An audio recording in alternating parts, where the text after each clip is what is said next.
We're gonna ask you about the Boy Meets World stuff, but it's so much more to you than that. And I want to, because you were also on a different world. I gotta ask you, what do you think about the stuff with Bill Cosby? It's wow, that's a loaded question. Woo, come out with the guns. Yeah. You know what? I don't have a particular opinion one way or the other. I do know Bill Cosby was my first audition ever. I actually cut school in high school. I got out of my chemistry class because they had an open call for the Cosby Show, and I booked downtown from Riverdale to Manhattan, and I went in and I actually got to audition. I auditioned for him twice, and both times you had to go in a general meeting and then a call back, and both times I got to meet him, but I didn't actually book the part. And I remember the second time I went in and I didn't book, and I was sitting at this bench of the girls that didn't get it. We had to go back up from Brooklyn where they were shooting, to back where they were going to drop us off home. And we were sitting on a bench and we were like all sad. And Felicia Rashad came out and she was like, girls, you know how many parts I haven't gotten? I need to straighten up. So, I say it to say my memories of Bill are that and other friends that I have on the show. I can't really have an opinion on what's going on with him now. It's just not fair because I'm not informed enough. I wasn't there. Yeah. No, I respect that. You know that he definitely inspired me to feel that I could do what I'm doing, and that's really all I could say. So the show was filmed actually in New York? The Cosby Show? Yeah. Oh yeah, it was filmed in Brooklyn in a studio right next to this other soap opera that I used to live. My mother used to watch called Another World. Okay. Right. And they used to have a shuttle. They'd shuttle you from Manhattan to Brooklyn to tape that show. So, okay. I always thought everything was filmed out in LA. I didn't even know that. All right. I got to ask you this. So sticking with the whole different world thing, how did you feel about the whole Jeffrey Owens thing when, at 1 minute social media ripped him, then all of a sudden social media came to his back? How do you feel about, actors and former actors and actresses, getting a job? Like, what's wrong? I never understood, what was wrong with that? There's nothing wrong with that. And no offense to anyone, it's a very hard line to walk. And honestly, it's not easy to just go get a job at a Trader Joe's or Walmart or anywhere that you're really serving the public like that, because you are going to get recognized. But honestly, I think it's actually a good humbling experience for a lot of people who have had any kind of form of success that they thought was permanent, But I have a lot of feelings about that. Like, I don't think, of course, it's not bad that he got a job and everything, but now it's like they're offering these jobs because he was working at Trader Joe's off of Instagram. And, I love Jeffrey and he's amazing, but, I don't know. It's almost like it was a publicity stunt too. They worked out good. I don't know, because it kind of went through social media and then it landed. But I'm happy for him personally. But it's I just see a lot of people who are really deserving also, I guess. Right. Out of the sweat of just showing up to the interviews and the auditions. I mean, why is that not good enough? No, I get it. But anyway, I get it because I got whatever. But it's funny enough, I have a lot of actor friends who are like, maybe I should just go get a real job somewhere and someone will see me. Yeah. So, sounds like a plan. I don't blame you. I mean, it worked out good for him. All right. I gotta ask you this. Family Matters. That was the first episode that I remember seeing you on. It was an episode called Josie and the Gun. And Cat, Joe, you guys probably, Sly was in college, so I know he probably didn't watch a lot of TV back then. But I remember this episode vividly because, like, in today's world, that wouldn't be a big deal. But you got shot and killed at 7:30. Not killed, I'm sorry. But you got shot in high school at 7:30. At 7:30 p.m. prime time, like this teenage girl just got shot. And like, I thought it was real. I was a mark, you know, I was what, 13 years old. So I really believed it. I'm like, I was sad, you know?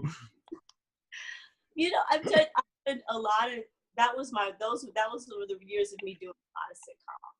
And so when I was doing it, it just kind of flew by. But then watching it over the years, I'm like, damn, I did that. The very special episode of Family Matters, I was shot on Family Matters. I mean, seriously.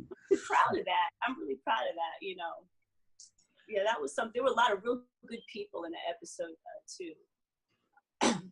So named Tracy White was in it.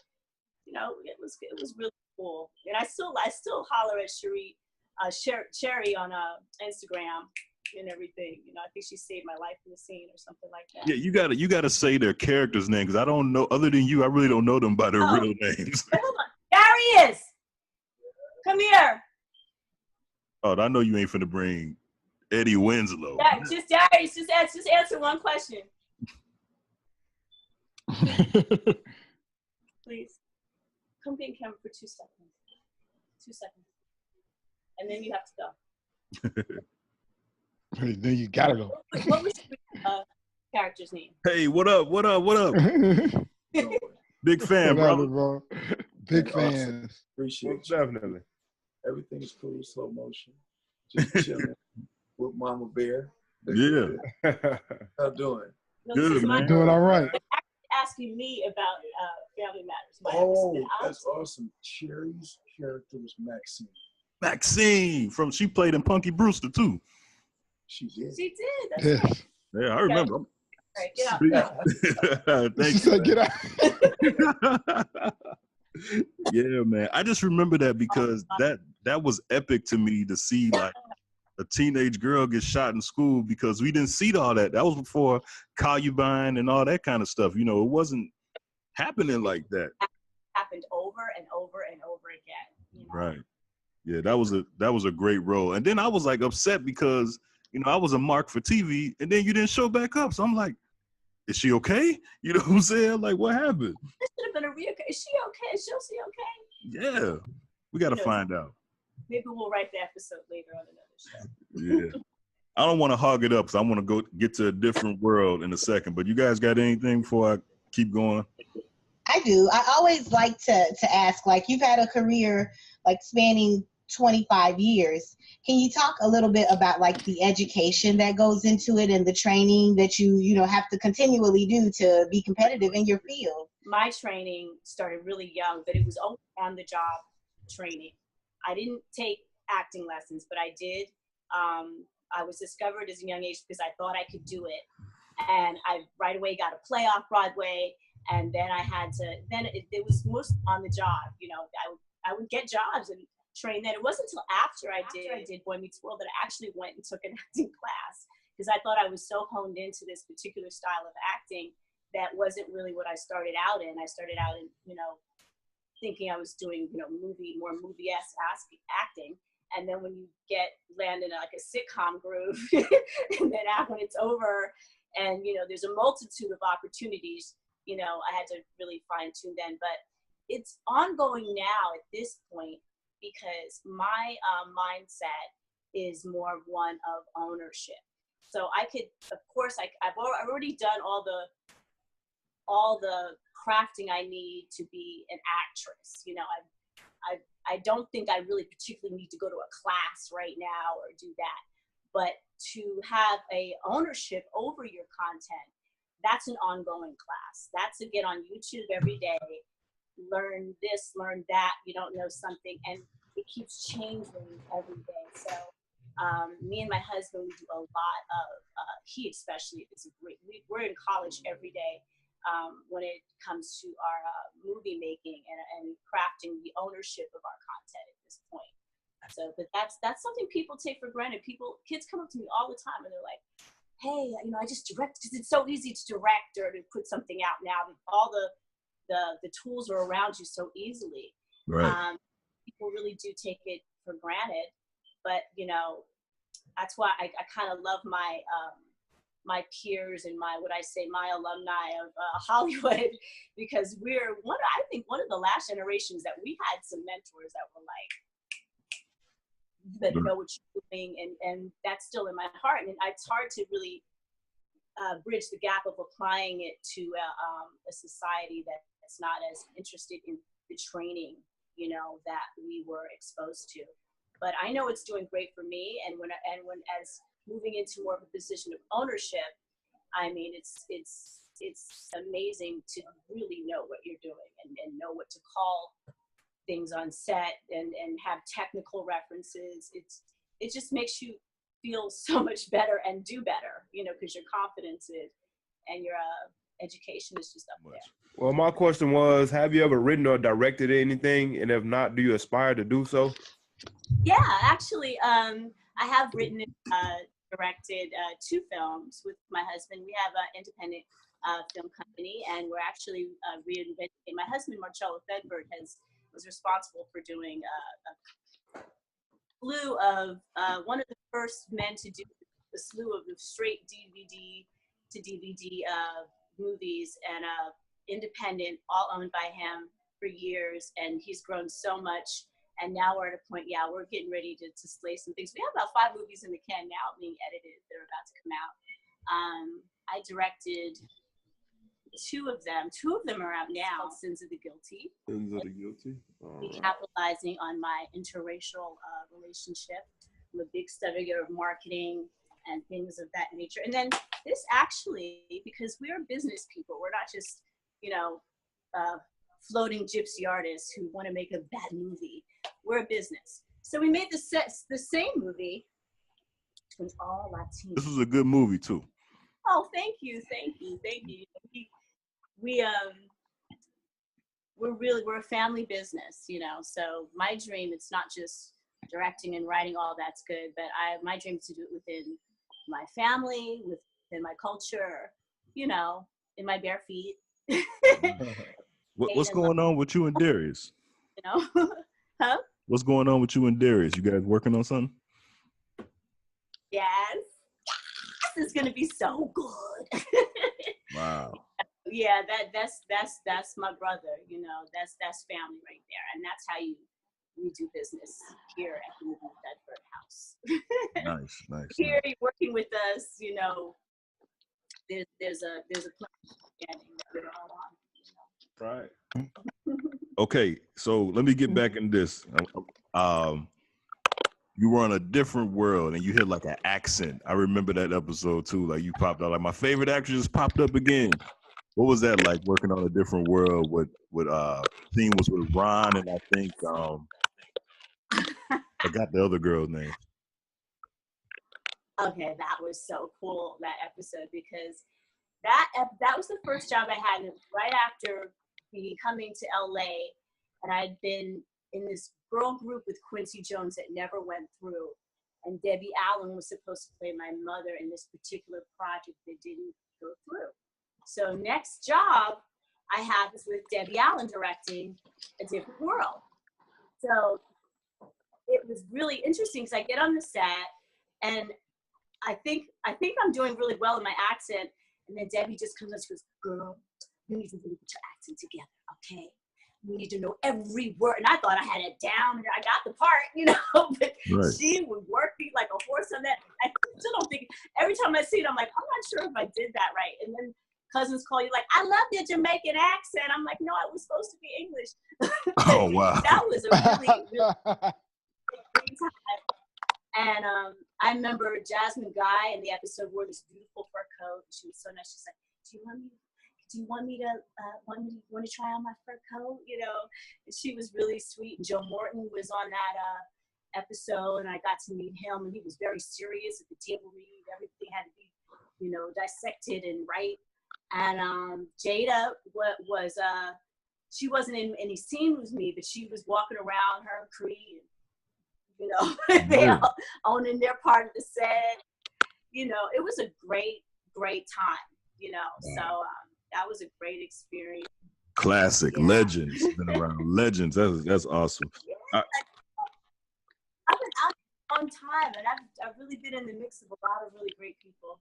You know? Yes, you have. And one of my favorite people you've been around is one of my favorite episodes of this was the Martin, when you won Martin and the Hashitashi episode.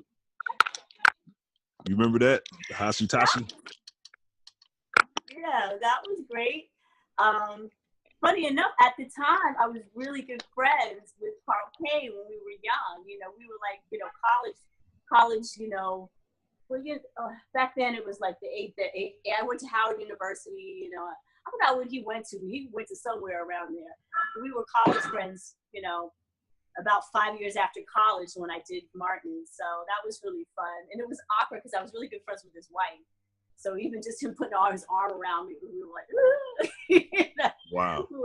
She was all looking at me. But I love Malika, you know. But I just remember that was a funny episode. Yeah, I just remember you saying, "Oh." I remember you saying that was really great too. I remember you saying, "Oh no, she didn't," and then Martin said, "Oh no, baby, don't get your ass kicked." I added that in. See, I have this habit when I don't think my part was big enough. I used to try to add stuff in and do shit and hope the director would let me get away with it. So I added that line and I said, "Oh no, she didn't." And Martin turned around and he said, yes, that's it. Keep that. And then we kept it. And then Tisha came back and I think she bounced off of it. Yeah. And everything. So, you know. So that wasn't in the script. That's how. So that wasn't in the script. I can't hear you.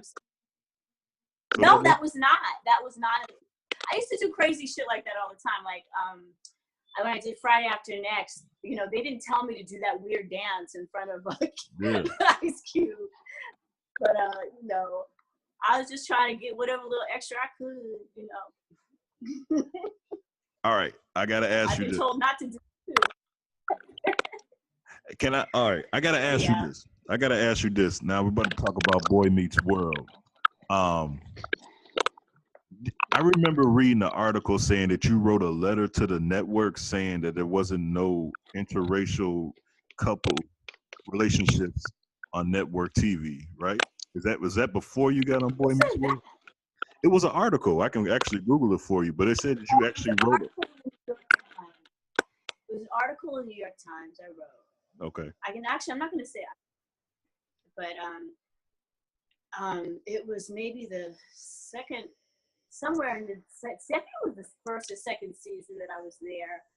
And my publicist at the time and my ex-husband, they got together, and Michael, and they wanted me to say, you know, I say it like that because it's just not really my opinion right now at 49, you know, that New York Times article. But yeah, I think it was to the gist of there is no color or something to that effect, you know. So is that what got you on the show? No, I got on the show because I was auditioning with the same 9 bitches for like 5 years. Me, Gabrielle, Melinda, Monica Calhoun, you know. Wow. You know, and I just was just my turn, you know, there. And that was a hard audition also because I was actually turned down at the first audition when you just read for the casting. I was turned down. They said I wasn't funny. The part really wasn't written funny. It was written very like solemn. So, but I had this feeling in my head. I was like, I know I can get this part because I knew most of the actresses in town. And I was like, I'm the only one. I really feel like I could get this. So I went back to my manager and I asked my manager to call back and try to get me back in. And they were like, Trina, come on.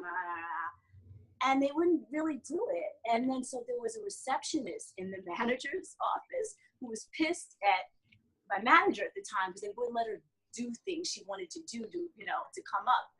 So I was on my way. I said, yeah, they're not going to call. I just started talking. She goes, you know what?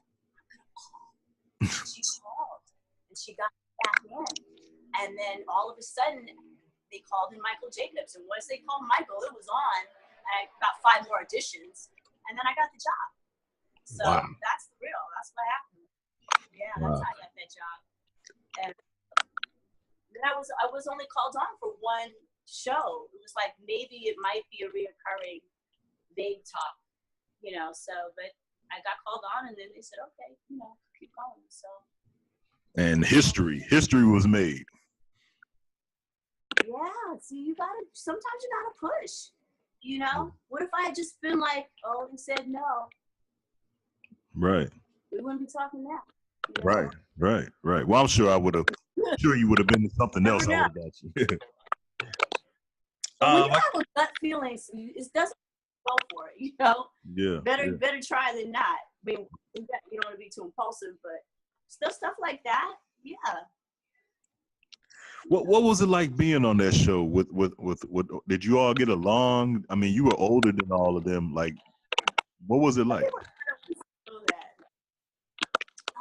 was fun. Honestly, I'm not to be really perfectly honest, it was fun. Of course there was tension at times, you know. Of course there was weird stuff that went on, you know. But we were all really young. And honestly, for the most part, I had a lot of fun on the show. You know, I had a lot of fun just doing the scenes and everything, you know. And then also it was kind of weird. I was so much older than them. Yeah. You know, so it was like, I'm kind of a kid at heart anyway, but it was like when it was rap time, I'm going home to kids in a house. You were pregnant, they're wondering right? who, you know, so. You were pregnant from the show too? I get the show, right? So finally, okay, Trina, we bring you on. Literally 3 weeks later, I had to tell Michael that I was pregnant, but he was so graceful about it. And he has a lot of kids, so he was just big. And then, you know what else really helped me? There was a woman who was suing us, so Aaron Spelling at the time, because Aaron Spelling was going to fire her. The Hunter Tyler case saved my job. It was at the same time I got pregnant, so nobody was touching me. Right. After they hired me for fear I would sue, you know? Yeah. So God just was like, you were meant to be Angela. You were meant to be Angela, right? I believe so, because yeah, it's definitely feeling like that, especially now. So 20 million years later, so yeah. It was an episode. It was an episode that I remember you and Sean, the character Sean, I think his name is Ryder, and he got drunk and slapped you. And I just remember like watching on network TV, like this girl just got slapped on TV because the guy was drunk. I mean, like in today's world, that's not a big deal, but in the 90s, early 2000s, that's a big deal.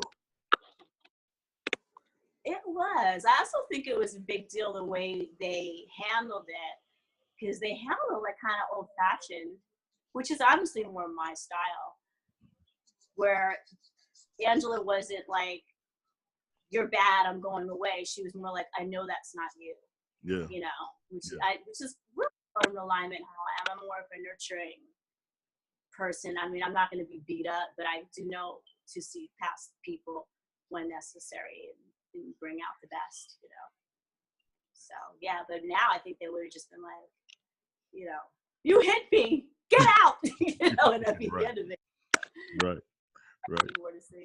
You guys got anything? I can keep going. A specific question is, I know when I jump in somebody's vehicle, when I go out on a date, I jump in a woman's truck, I listen to the first 5 things like she might have in her CD changer on her iPod, all right? And for me, it tells me something about them, whether it's hip hop or it's R&B or Martian Bros or something like that. What's the first 5 songs that I might hear if I jumped in your car? Right now, I have to tell you what I played yesterday. Right now, you probably hear the big playback, James Brown. Then you hear the I listen to that a lot. And you probably hear probably Curtis Mayfield down in the back.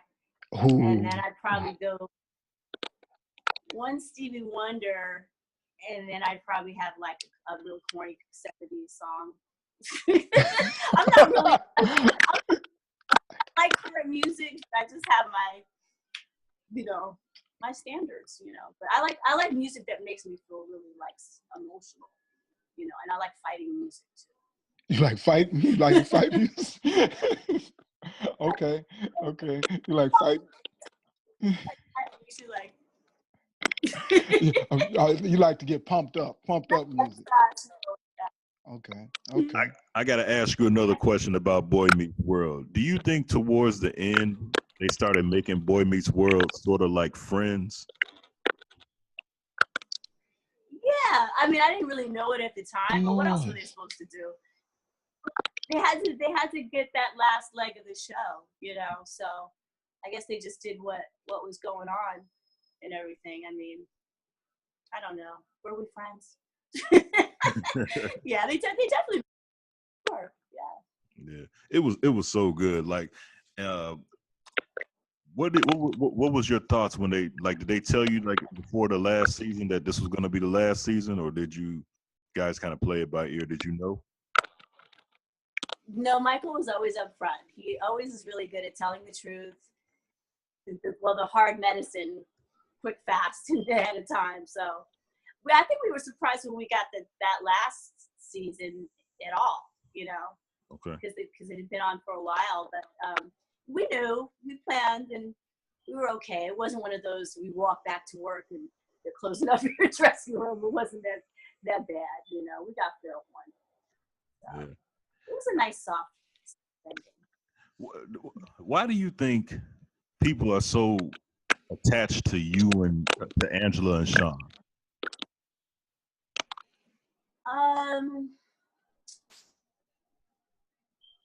I think because the writing was for the most part for a sitcom really different, and I think it was a more realistic portrayal of the ups and downs of a relationship and forgiving, and then it had the dynamic of being interracial. So you know, there are a lot of interracial couples out there that really weren't getting the representation. So I think that was a good thing. I also think I really love playing love girlfriend parts. I love playing, wife, girlfriend, I love you, that's just my thing. So I think me being older than Sean also, and then loving that dynamic, I think that helped to bring a lot of chemistry too, but yeah, even today, you see a lot more interracial couples today. Yeah. But I just think the exclusivity of it at the time, just touched a lot of people. And that's what I love about. That's why I can't shake it really, because they just keep writing and calling and wanting to let at least me know what their experiences are, and I like that. That's what actors are here for. We're like, splat it on us, so it's all good. What about negative feedback? Did anybody ever call you like a sellout or anything like that? Did you get any of that? Well, people thought I got plastic surgery. I wore a bad blonde wig, and they thought that I was a sellout with that, But really, I've never done it. I really need to get some plastic surgery. No, you're perfect. You're perfect. But sellout, like being in a relationship. Oh, thank you. Mm-hmm. Yeah, because when you were with Sean, did they think that like the people like really believe that character and think you were a sellout? No, I think in the 90s, they didn't say it to me. Now, how to played now, I think would be different. Okay. But in the 90s, people didn't say what they thought like that. Now, I will say, when I look at my own social media, everyone is so nice to me, They are. But then sometimes I'll look at pages and I see some not so nice things said about me, so, no, at the time, no, but I didn't get any racist stuff, I just really didn't, No, nice. I got a lot of letters from jail people, white guys from jail that wanted to be with me. But really? No real love. Wow. Oh, weird, huh? But so, no, none of that. So what was it like when the Girl Meets World thing happened? Like, did you know that they were gonna call you for that too? I did, because Michael again is so great at giving me a little heads up and being a little clear and precise. Trina, I think we might be doing it, so he gave us a heads up. It was just different, the 90s were so great. I mean, craft services was amazing, and things were taken care of, and everyone loved to do the service of what they were going to do. And just all across the country, the level of service has just gone down. So I had to, like, it's one of those things where you get older and you look back and you're like, damn, it's not the same. So that was kind of the general feeling there. You know, I have, it's such another can of worms for me. I would, you know, I mean, I'm grateful to D'Angelo. That's all I really can say about it. It was done on a different set, right? That was done on a different set, right? Yeah.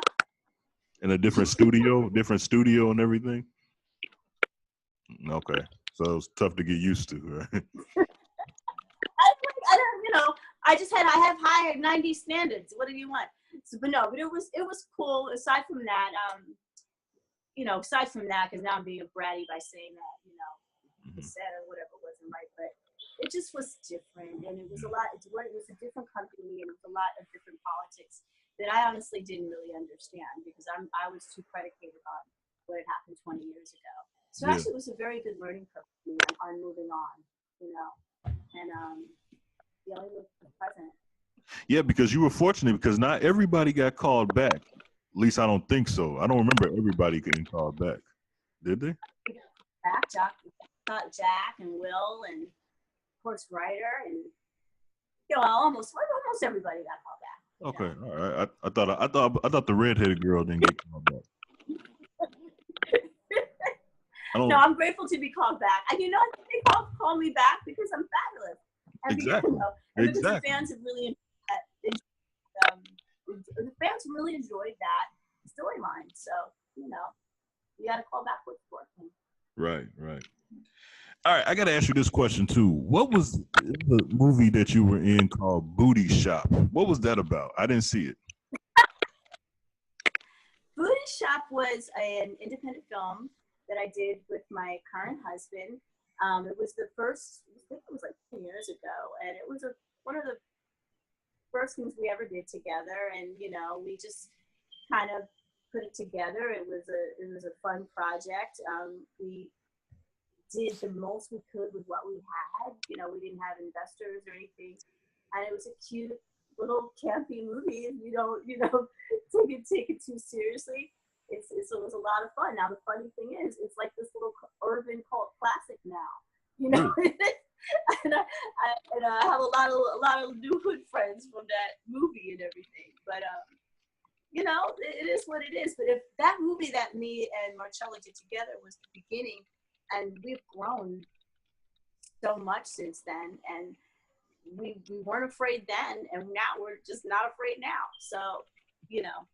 I love that was actually one of the funnest. Yeah, I seen clips of it. It looked fun. Marcelo, he's actually, I remember him from being on The Game. He was a football player on The Game. Right? The Game. I'm like, baby, that was one episode. You did so well. Everyone remembers that episode. Yeah. What do you think about like TV shows now and like reality TV because it's like taking over? You know, at first I had that reaction of, oh, this is reality. It is what it is. I've come to a point in my life. I don't criticize or things that are new. Of course, I can say the obvious. They're not actors, and this is taking over, this and that. If something's taking over, you got to figure out how to do better and join it. I like to move with the current of the world. So I don't complain about, I used to, but I don't complain about reality shows. You might see me pop up on one or definitely producing one. But, you know, it is what it is. The entertainment business is an entertainment business. Right. And that is the safest way to get it from getting your heart broken. The rest of it is just really neither here or there. You know, this is my living. So right. I can't be concerned. I have to watch what's going on and say, okay, what next, Trina? No. Right. I can't change. Thank you. Can I ask you these cave? And since you're married, I'll give you the censored version of the Cave Crush of the Week questions. There's just a couple of them that I can ask. All right, here we go. Heels on or heels off? On. Whew, thank you so much. Oh, man. All right. Hair up or hair down? Up to be pulled down. Oh. All right. And because I respect your husband, I'm not going to ask you the rest of them. All right. Thank you so much. I'm not going to ask you the rest of them. I thought